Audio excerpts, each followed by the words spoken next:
नासिक में त्र्यंबकेश्वर मंदिर मामले को लेकर घमासान मच गया है। त्र्यंबकेश्वर मंदिर परिसर का शुद्धिकरण किया जाएगा। त्र्यंबकेश्वर मंदिर के उत्तरी गेट का शुद्धिकरण होगा और हिंदूवादी संगठनों ने मंदिर के गेट का शुद्धिकरण करने की जो प्रक्रिया है उसे आगे बढ़ाया है। नारियल फोड़कर उत्तरी गेट का शुद्धिकरण किया गया। युवकों ने उत्तरी गेट से मंदिर में घुसने की कोशिश की थी। त्र्यंबकेश्वर मंदिर परिसर में शुद्धिकरण, उत्तरी गेट का शुद्धिकरण। किस तरह से इसी गेट से आए थे सभी युवक। हिंदू संगठनों ने किया शुद्धिकरण। त्र्यंबकेश्वर में गैर हिंदुओं के प्रवेश पर आज हिंदूवादी संगठनों ने कुछ इस तरह विरोध जताया। पहले लोगों ने गेट से इंक्वायरी बोर्ड हटाया, फिर मंदिर के उत्तरी गेट का शुद्धिकरण हुआ। आज त्र्यंबकेश्वर नासिक के मंदिर में किया गया है, एक हिंदुत्व को बदनाम करने के लिए किया गया है और मंदिर को अशुद्ध करने की कोशिश किया और उन्होंने उस कोशिश को कामयाब किया गया है और हम सभी हिंदू लोग मिलके उनकी कोशिश जो किए हैं उनकी नाकाम करेंगे। ये मंत्र उच्चार मतलब ये रक्षक मंत्र माना गया है। त्र्यंबकेश्वर महादेव में जो कुछ अघटना घड़ी है वो अघटना आगे न हो, क्षेत्र का इस समाज बांधव का रक्षण हो, इसलिए महादेव के पास एक नमक पठन करके महादेव की स्तुति प्रार्थना की। पूजा पाठ किया जा रहा है, मंत्रोपचार किया जा रहा है, इससे क्या हासिल होगा? इससे एक आत्मिक समाधान है और शिव की यहाँ एक स्तुति मानी जाती है। और सर्वधर्म सभा में आज आरोपी मतीन को भी बुलाया गया। मतीन ने बताया कि उनका परिवार परंपरा के तहत मंदिर पहुंचा था और उनके ऊपर लगाए गए सारे आरोप बेबुनियाद हैं। मतीन हमारे साथ में है, यहाँ पर बैठक हुई सर्वधर्म की। मतीन का क्या कहना? मतीन, मीटिंग हुई, मीटिंग में आप भी थे, क्या चर्चा हुई, क्या निष्कर्ष निकला? अभी गांव के लोगों ने एक निर्णय किया, एक ठाम निर्णय वो बताया।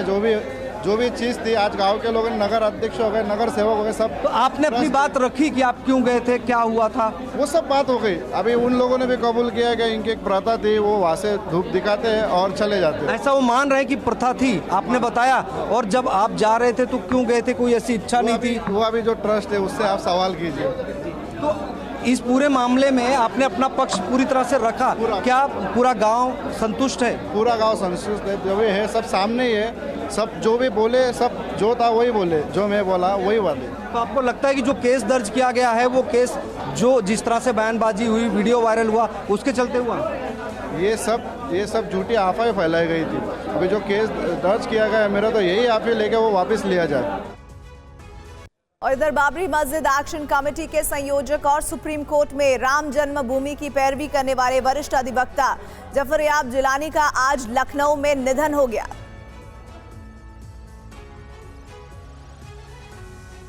अयोध्या बाबरी विवाद में मुस्लिम पक्ष के वकील रहे जफर याब जिलानी का आज दोपहर 12 बजे इंतकाल हो गया। जिलानी का बीते 3 साल से लखनऊ के वेदांता अस्पताल में इलाज चल रहा था, लेकिन अचानक ब्लड प्रेशर फ्लक्चुएट होने के बाद उनकी मौत हो गई। लखनऊ के ऐशबाग कब्रिस्तान में रात 9 बजे जफर याब जिलानी को सुपुर्द खाक किया जाएगा। इससे पहले लखनऊ के नदवा में रात करीब 9:15 बजे नमाज अदा की जाएगी। बता दें, जफर याब जिलानी मुस्लिम पर्सनल लॉ बोर्ड के सचिव भी थे। हालांकि उनकी चर्चा बाबरी मस्जिद एक्शन कमेटी के संयोजक के तौर पर काफी होती रही है। जिलानी उत्तर प्रदेश के अपर महाधिवक्ता के तौर पर भी काम कर चुके थे। 73 साल के जिलानी ने निशादगंज के अस्पताल में अंतिम सांस ली। बताया जा रहा है कि जिलानी पिछले काफी समय से बीमार चल रहे थे। 2 साल पहले बाथरूम में गिरने के बाद उन्हें ब्रेन हेमरेज भी हुआ था, लेकिन वो उससे उबर गए थे। हालांकि उसके बाद उनकी सक्रियता कम हो गई थी। और अब रुख करते हैं वॉर जोन से आ रही अहम खबरों का। मॉस्को पर एक बार फिर दरअसल ड्रोन अटैक हुआ है। मॉस्को के बेहद नजदीक हाईवे पर ड्रोन का मलबा मिला है। मॉस्को बिग रिंग हाईवे पर ड्रोन का मलबा मिला, जिसके बाद हलचल मच गई। एयरक्राफ्ट जैसे ड्रोन से मॉस्को पर हमले की आशंका। मॉस्को के नजदीक ड्रोन मिलने की खबर रशियन टेलीग्राम पर वायरल हो रही है।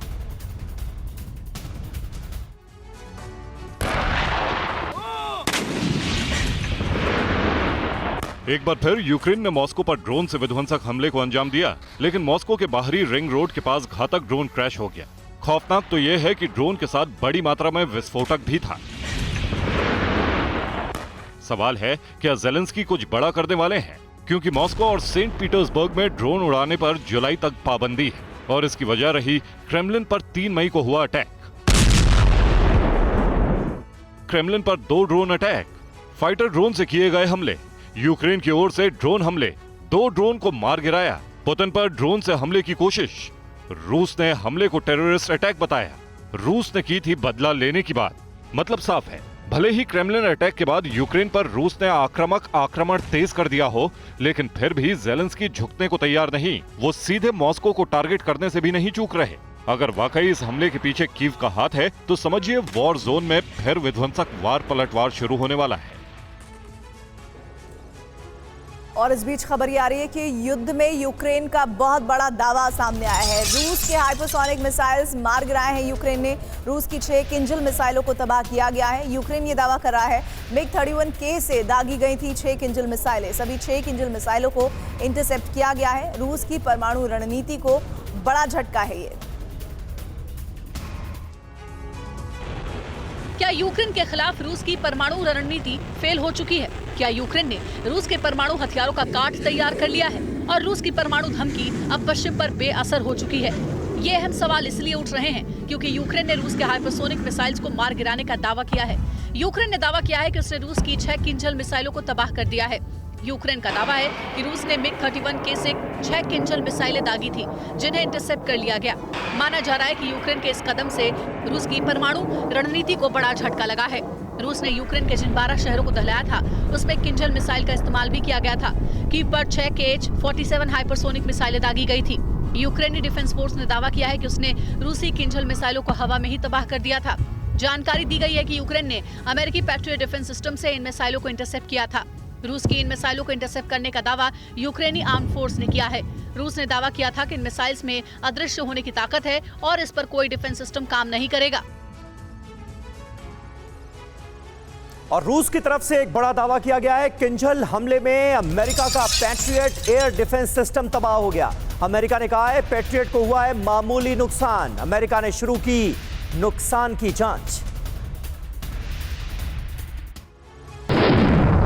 रूस ने 2 दिन पहले यूक्रेन की राजधानी कीव पर मिसाइल और रॉकेट की बौछार की थी।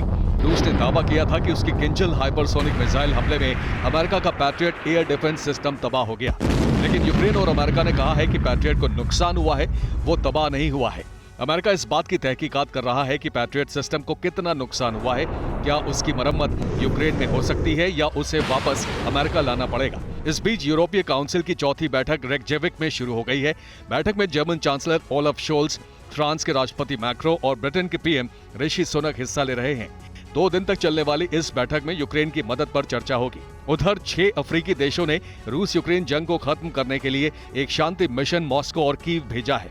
साउथ अफ्रीका के राष्ट्रपति सिरिल रामाफोसा ने कहा है कि पुतिन और ज़ेलेंस्की ने अफ्रीकी डेलीगेशन से मिलने और शांति प्रस्ताव पर चर्चा करने के लिए सहमति जताई है। जाहिर है रूस यूक्रेन जंग को 1 साल से ज्यादा का वक्त हो गया है। इसका असर पूरी दुनिया पर पड़ रहा है, जिसमें अफ्रीकी देश सबसे ज्यादा प्रभावित है।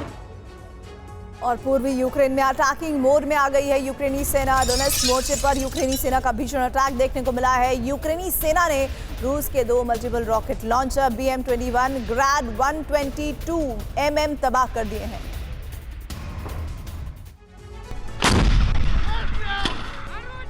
रूस यूक्रेन जंग में दोनों पक्ष पीछे हटने को तैयार नहीं है। यूक्रेन ने रूस के ठिकानों पर ब्रिटेन से मिली स्टॉर्म शैडो मिसाइल की बरसात की, तो पुतिन की सेना ने विध्वंसक जवाब दिया। राजधानी कीव समेत तमाम यूक्रेनी शहरों को बारूद से पाट दिया। अब यूक्रेन ने रूस पर जबरदस्त पलटवार किया है। पूर्वी यूक्रेन में यूक्रेनी सेना अटैकिंग मोड में है। डोनेट्स्क मोर्चे पर रूसी सेना को काउंटर करने के लिए यूक्रेनी सेना ने भीषण अटैक किया। यूक्रेनी सेना ने रूस के 2 multiple rocket launcher BM-21 ग्रैड 122 mm तबाह कर दिए। रूस के कीव पर ताबड़तोड़ हमलों का यूक्रेन ने मुंह तोड़ जवाब दिया है। ज़ेलेंस्की ने दावा किया कि यूक्रेनी सेना ने कीव की ओर आने वाली सभी 18 की 18 रूसी मिसाइलों को ध्वस्त कर दिया। ज़ेलेंस्की ने अपनी सेना को इस कामयाबी के लिए धन्यवाद दिया और कहा कि वो कोशिश कर रहे हैं कि यूक्रेन को और पेट्रियट, IRST, क्रोटेल, हॉक, नेज़न सिस्टम मिल सके। रूस के साइबर हमलों का मुकाबला करने के लिए यूक्रेन आधिकारिक तौर पर नाटो के cooperative cyber defence system of excellence का मेंबर बन गया है।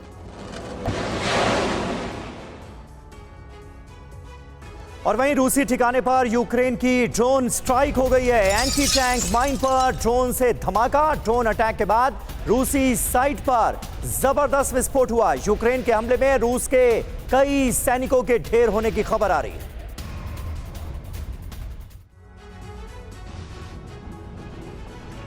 पिछले 24 घंटे से रूस और यूक्रेन ने एक दूसरे पर जमकर तबाही बरसाई है। ब्लैक सी से यूक्रेन ने बीती रात कैलिबर अटैक किया है। जर्मनी में 31 अब्राम टैंक्स के साथ यूक्रेन की ट्रेनिंग तेज हो चुकी है। कीव में अमेरिका से मिले एयर पैट्रियट डिफेंस सिस्टम से यूक्रेन का एक्शन जारी है।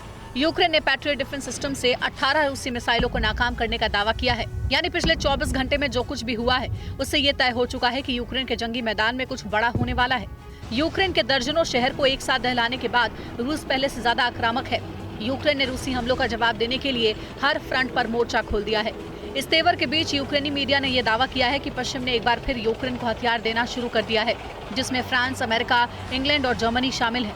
यूक्रेनी मीडिया ने यह भी दावा किया है कि पश्चिम की ओर से शायद ये मदद आखिरी खेप हो और यूक्रेन के इसी खेप के बल पर यह जंग जीतनी होगी। हालांकि यूक्रेनी मीडिया ने यह भी दावा किया है कि पश्चिम से मिले हथियार के बल पर ज़ेलेंस्की अगले 1 साल तक जंग लड़ सकते हैं।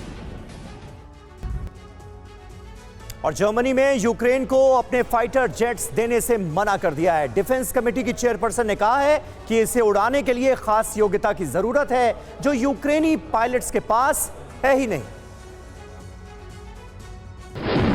रूस जैसे महाबली के साथ 1.25 साल से जंग के मैदान में यूक्रेन डटा है, तो उसका कारण है पश्चिम से मिल रहे हथियार।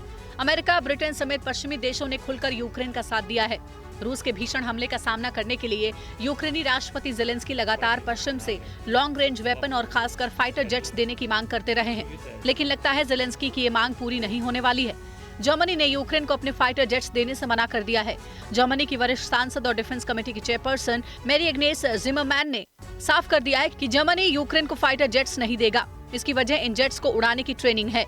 यूरोपीय देशों के फाइटर जेट्स चाहे यूरोप फाइटर हो, टाइफून हो या राफेल हो, इन्हें उड़ाने के लिए खास योग्यता की जरूरत है, जो यूक्रेनी पायलट्स के पास नहीं है।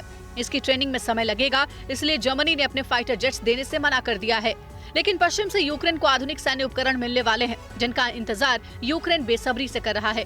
प्रेसिडेंट ज़ेलेंस्की रूस पर हमले के लिए नए हथियारों का इंतजार कर रहे हैं। खबर ये आ रही है कि बाखमुत के विलेज में यूक्रेन का गुरिल्ला अटैक हुआ है। खुफिया इनपुट मिलने के बाद रूसी कब्जे वाली इमारत पर हमला होने की जानकारी है। आर्टिलरी अटैक में रूसी सैनिक मारा गया है। धमाके में खिलौने की तरह उड़ा है रूसी सैनिक। धमाके में रूसी सैनिक उड़ने का सनसनीखेज वीडियो भी आया है। इमारत की छत पर खड़ा रूसी सैनिक मारा गया।